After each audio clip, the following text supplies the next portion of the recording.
Hi, my name's Virgo and I am an author and mental health campaigner. I developed anorexia when I was about 12, 13 years old. The reason I developed the anorexia is I grew up in quite a dysfunctional family, wanted to try and fix everyone around me. I was also sexually abused, and a combination of these two issues meant that I felt completely out of control a lot of the time. It meant that I wanted to do what I could to try and fix all of those things around me. It also meant that I was left with all of this emotional stuff that I just did not know how to process in the right way. As a result of this, I found my own coping mechanisms, and that came out in the form of food, so restricting and over-exercising. To me, the anorexia was like this best friend. It gave me this real sense of achievement, this sense of purpose, and it helped to just numb all of those feelings that I just really did not want to feel anymore. I managed to hide it for about 4 or 5 years from everyone around me. I rebelled quite a lot. I also found my own ways to get away with things, went out all the time, did lots of sports practices, things like that. But throughout that 4-year period, I thought that I had found this magical solution to life, that I'd found this one thing in my life that made everything feel okay. Fast forward through that 5-year period, and I eventually ended up being admitted to a mental health hospital, where I then spent the next year of my life trying to recover. So learning about food, learning about exercise, and learning to talk about how I felt. So I wanted to come on here today and just share a couple of things that really help me manage my well-being now, particularly at the moment when we've seen such a challenging year for so many people. We've all had our own challenges this year. We've all been kind of faced up to things that maybe we didn't think we'd ever have to face up to. And I know for me, actually being left with a lot of these feelings and emotions and this huge amount of uncertainty, and particularly when you've had an eating disorder, I totally get that kind of loss and confusion and stress when you have that uncertainty, and then you're trying to look for those control elements within that. That is why it is so important that as individuals we are trying to take some responsibility of our own well-being and managing it in the right way. So for me, a few key things that I do. So the first thing is having some kind of routine. So routine is really important to me and where I'm at in my recovery.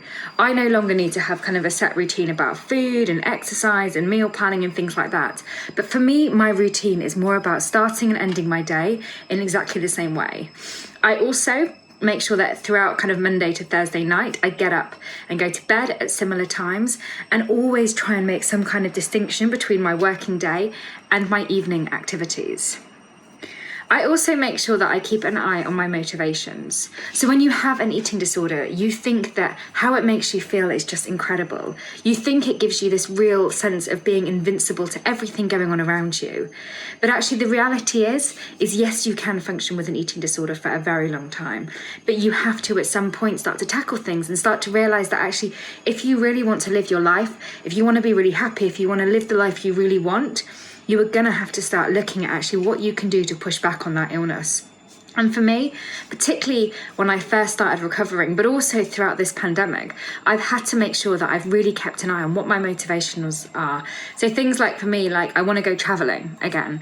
I love running and going to the gym, and actually being able to fuel myself in the right way is crucial for that.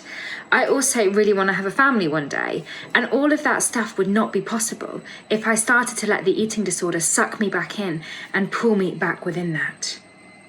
And then the other thing that I do is talk. And when I say this, I feel like it makes it sound really basic, and I know how unbelievably difficult talking is. I didn't talk to anyone about how I was feeling from the age of 12 right up to I was 17 and admitted to a mental health hospital. And yes, you might think that's an extreme, but actually the reality is if we don't talk about things, we just suffer and get so isolated on our own, and it is really challenging. I'm not saying go and tell everyone about what's going on, but it's about working out who is in your support network around you and who you feel able to talk to, who you feel able to offload onto, who you feel able to have that distraction with. And yes, it is hard, I totally get that, but it's starting small, starting to kind of be a little bit vulnerable around people and starting to open up that line of communication. I know right now for so many of you it will feel really challenging. You'll be left with all of these feelings and emotions. You might be completely emotionally and physically exhausted by everything that's going on in the world. But you have to keep going. You have to find that network around you. You have to find those people to talk to.